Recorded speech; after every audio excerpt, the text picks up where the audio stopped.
When people don't know what love is and they aren't willing to listen to the voices of wisdom, they struggle. Ultimately, they struggle. And sometimes they go from relationship to relationship struggling, still choosing not to be coachable until they wise up or they learn what love is and what love is not. Welcome back to What She Said. So today, we're talking about not knowing what love is and how it can have negative ramifications on your entire life, your public self and your private self. Sometimes people don't know what love is because the way that they were raised, the environment that they grew up in, love was not readily given to them. It was not available. And sometimes they grow up yearning for love. And then when paired with a dysfunctional family structure, sometimes they yearn for family. So you have people who are focused on, I want to be in a relationship. I want to have a family. I want to have love. But the problem is, when you don't know love, you tend to latch on to the first people that come along that maybe give you a chance. And by latch on to them, what I'm saying is, the relationship might not be for you, but you're still going to hold on to it because you see the promise of having a family. You're not thinking about the fact that the family would be just as dysfunctional as the one you came from, because you're focused on becoming a family. You're not focused on building a life with the actual person in front of you. That's like they say when women get married. They focus on the wedding. They don't focus on what the life is going to be like after the wedding. They don't focus on the husband that they're marrying, the person. They focus on the celebration of the wedding. So in the same respects, there are people who focus on the celebration of having a family and not the person that they're having a family with. In other words, you want to get to the prize before you do the work and pick your partner wisely. On the podcast, It Is What It Is, Mace said something that was very, very true. He said, when you pick your wife, it's like just as important as picking your religion, because your wife is going to choose everything for you. So you have to be able to trust that person implicitly. You have to know beyond a shadow of a doubt that they have your back, that they have your best interests at heart when they're making choices for your family. And I'm like, nah, that's true. But again, people don't look at the person that they're choosing. They look at the events or what it is that they want. A lot of us, childhood was not great. Whether you had a 2-parent family or not, it just was not great. You can have a family structure where one of the parents is emotionally absent. You can have that. So when people say a 2-parent home, no, it's beyond that. It has to be a loving family. You can have a loving single family. You can have a loving 2-parent family. Dysfunction does not discriminate. It does not care if you have 2 parents or 1. And most people want to avoid the same environment that they grew up in if it was dysfunctional. But if you make the exact same mistakes, you're creating the dysfunction and you're passing it around. Some people call it a generational curse. It's not a generational curse because it's just your DNA. It's just, we are a product of our environment. It doesn't matter if you were born and you were placed with a family that wasn't yours. You're going to pick up the traits, the mannerisms, and you're going to learn love from those people. It's your environment. Now, when we're young, we can't choose our environment. We get older, we can choose our environment. And if we choose dysfunction because that's what we're used to, then we're going to go right back into the same cycle. And if we don't know what love is, we're going to make excuses for our partner's behavior because we want a family. We're so close that we can start our own family. You'll make excuses just to get to that family because that's something you've been yearning for since you were a little one, because you didn't have one. But when the voices of wisdom, the life rafts, keep coming to you and you push them away and you choose not to listen and you are dismissive because you think people that are older than you can't provide any wisdom. One, you're telling us that you're immature. And two, you're showing us that you're arrogant. And there's a lesson that comes with being arrogant. God said, I will go before you and make the crooked places straight. The people that have gone before you are the gift of wisdom. Wisdom and peace are gifts. And when you push your gifts away, you are essentially saying, I have every intention of struggling. I don't know what it is I'm doing. I don't know what love is. And I'm just going to go out here and struggle. Thank you. I don't need your wisdom. Ultimately, if God said, I am going before you to make the crooked places straight, whose gifts are you pushing away? Whose discernment are you pushing away? When we choose to be stubborn, there's always a hefty price to pay for being stubborn. So let's talk about the 3 phases of a toxic relationship. You hear people use the term, this is a classic textbook case. Human behavior has been studied long before we were thought of or came to be. So 3 phases of toxic behavior. And some of y'all might recognize some of these traits. 1 is idealization. It's called love bombing. And you can look up anything I'm saying. Google is still free. People who love bomb you have every intention on getting your buy-in. Meaning, they will do whatever to be positive, for you to feel like, wow, this person truly, truly loves me. You know why that is? So you will trust them implicitly. People talk about love bombing on social media all the time, how they meet somebody and that person just comes on strong and loves them, and just gets up and walk away. That's good for them. Ghosting could be a good thing and save some people from a lot of fakery. The second stage is called devaluing. This is when the person that was just love bombing you, coming on strong, making you feel like you're the best thing since sliced bread,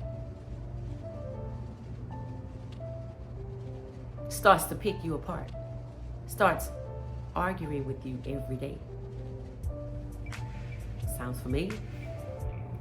Starts tearing you down, and at the same time begins to isolate you from your family, your friends, your loved ones, even your coworkers. Anybody that was previously around who could be the voice of reason when things go wrong that you would listen to.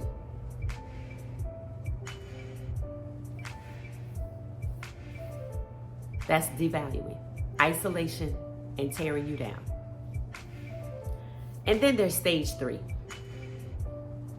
discarding, tossing you to the wayside.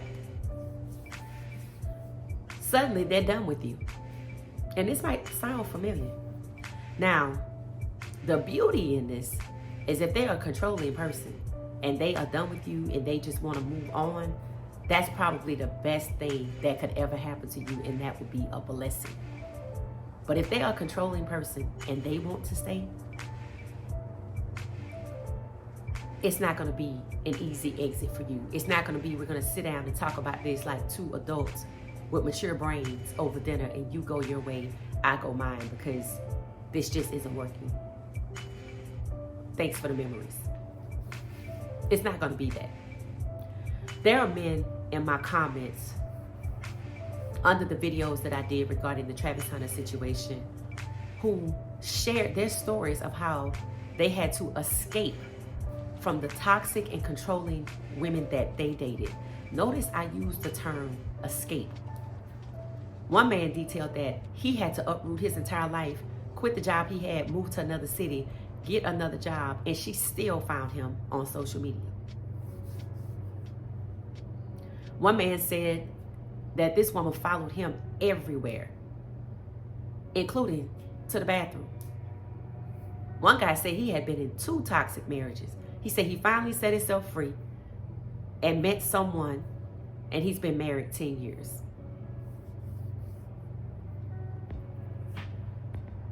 When we know what love is and what love is not,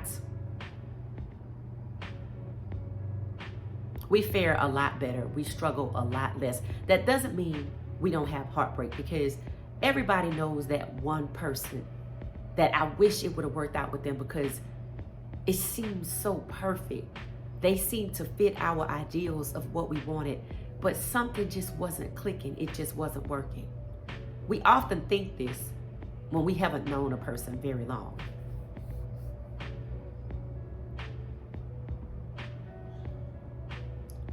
So the third stage, discarding, to me, is a blessing in disguise. But when you don't know love, you don't know what love is and what love is not, you also don't know when to let go. So if you have someone who love bombed you, then started to tear you down and isolate you from your family, then they want to discard you and walk away and toss you aside. If you don't know love, you might try to get them to stay. You might end your life. You might think it's the worst thing that happened to you when it's actually a blessing. But because you don't know love, you don't know what is happening to you. And when you don't know yourself, you will allow people to mistreat you, abuse you, disrespect you, and play in your face.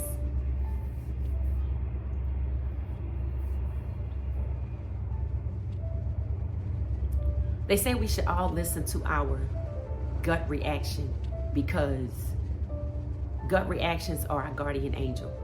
I agree. Some people describe the little voice that you hear. Same thing. But when that's not working, when you don't trust the little voice inside or you ignore your gut reaction, here come the voices of wisdom from every corners of the internet. And when you push that away, there has to be an intervention. An intervention would be a group of people who care about you, come to you, sit you down, and talk to you and explain the consequences if you continue to proceed forward. That's love, that's caring, that's respect. When you hear people say everybody is always hating on me, something's wrong, because that's not how life works. 90% of people are good. 90% of people are good, and strangers can have your best interests at heart. So, the worst combination is to be inexperienced, not know what love is, have no self-worth, not know who you are, not have any boundaries, keeping up appearances, because it's not going good. I don't know when to walk away. So I'm just going to pretend that everything's okay to the outside world. But then when God pulls back that curtain and shows everybody what's really going on, you get defensive. Instead of stopping and thinking to myself, you know, maybe I need to reconsider this. Because this many people wouldn't be against me. Not when this many people are the same people that love me. That's immaturity. Stubbornness, to me, is a sign of immaturity. It doesn't matter. You could be 40. You could be 50. If you are stubborn, that means you believe that the thoughts inside your head are the only thoughts that matter. Life does not work that way. Talking to people, learning from the experiences of others. I've said you should not have to break your back to know it hurts. That's what you want. Struggle love is not mandatory. Struggle love is not a requirement to get to real love. It's not. There are people who are young, who when they are in a relationship and they have a loving family, they trust their family, so they listen. And sometimes you'll hear people say, oh, so-and-so is in love. They're not in love. They want a family. They want love. And because what they have is the closest thing to it, they're not willing to let it go. Some people actually believe that if you're in a relationship and say y'all live together and the other person is there, some people believe that because the other person hasn't left, that that person loves them, that that person wants to be there. Sometimes people don't leave because they don't have anywhere to go. Sometimes they don't leave because they like the lifestyle. Sometimes they don't leave because they don't want somebody else with you. If a person really loved you, they wouldn't put you through it. And unfortunately, when you don't know what love is, you don't know when your partner's jealous of you. Sleeping with the enemy. Sometimes somebody will choose you because of what you can do for them. They see you young, ambitious, upwardly mobile, upward trajectory. They admire that about you. You have a future in as a lawyer, as a doctor, as an entrepreneur. You get in the bag, you booked, you busy. They want that energy. So they want to be a part of your life. But then when you make it, when you really make it, and you start getting all of this attention, especially if they wanted the attention for themselves, whether they've professed it, chased the attention or not, if that's what they wanted for themselves, or they would like that type of attention for themselves, you could be sleeping with the enemy because they could get jealous. And you think to yourself, well, you always knew I would be successful. Right, until reality kicks in. There's a saying, some people don't want you, some people are happy with you until you start doing better than them. That goes for the people that you call bae, husband, wife, wifey, boo, love. And that's when people start saying things change. It never changed. They always had that jealous penchant. It's just now it's directed towards you. In my comments under the Travis Hunter videos, there were many, many comparisons on my videos and others who said that there were two other young black male athletes who this situation that Travis Hunter finds himself in is going through.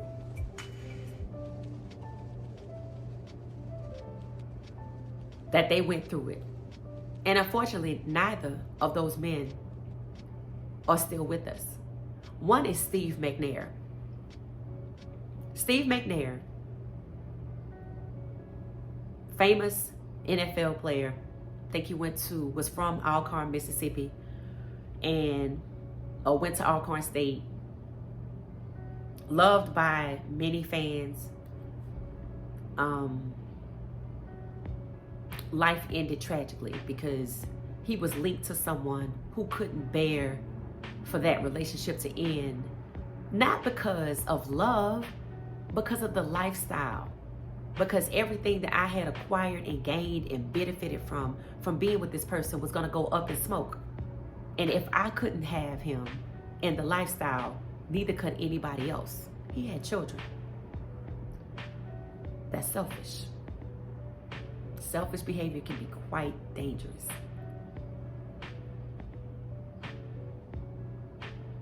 The other person is Kobe Bryant.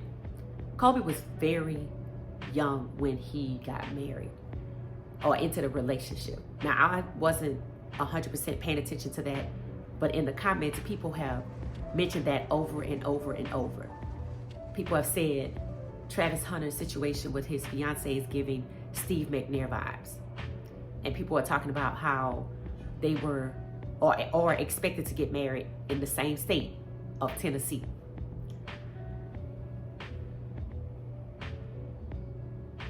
And then people are saying because of the age of how young Travis is, there's a striking resemblance to Kobe Bryant when he was young and started dating and fell in love, and how his relationship went and how people felt like he was too young to get married. So the resemblance and the similarities, because they're not exactly the same, is that Travis Hunter's too young to get married at his current age, and Kobe Bryant was too young to get married at his current age. That's the comparison that people keep making, and how people try to rally around Kobe just like people are trying to rally around Travis. And the Steve McNair scenario, the comparison is that the vibe that it gives off, the controlling behavior, is what's concerning. And it should be, because people who are controlling do not know how to let go. They have issues with letting go. Being controlling is a fixation. And if a person is with you and they're picking you apart, isolating you for the sole purpose of controlling you, they'll eventually change you to be who they want you to be, which will benefit them. And then you want to leave. Then who they gonna control? So it's not gonna be an easy exit. That's why people are making a comparison to Travis Hunter's relationship and his fiance to Steve McNair, and then their choice to be married in Tennessee just makes it a profound similarity, and it makes people very concerned.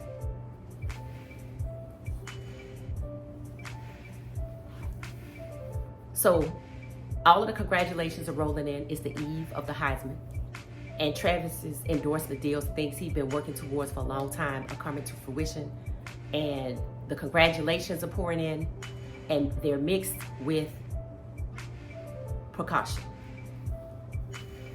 Some people suggest a prenup. Some people suggest don't do it, don't get married.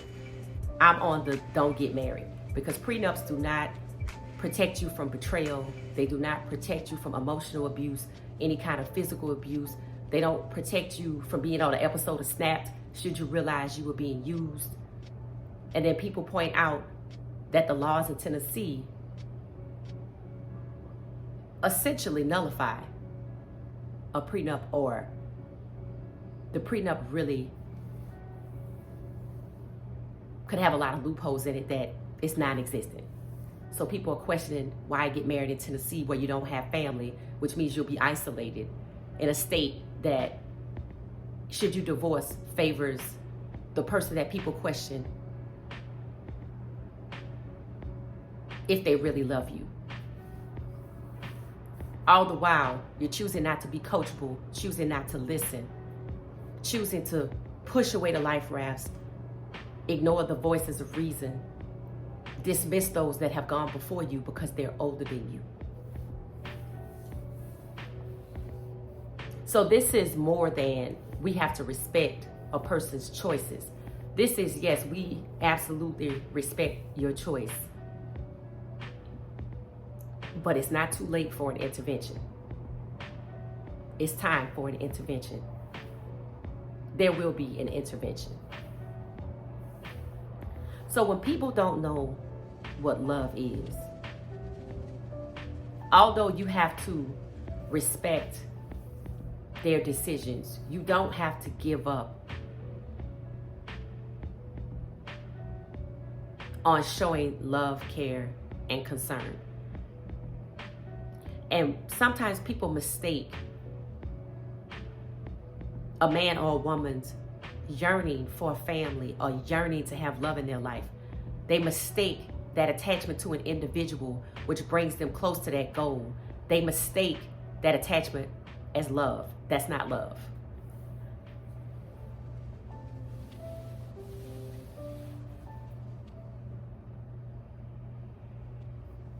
That's a desire to reach a goal and get what you didn't have growing up or as a child.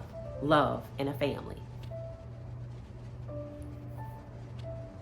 So when you don't know love, what it is and what it is not, chances are you don't know when to walk away. And that's where it gets dangerous. That's where all the comparisons are valid.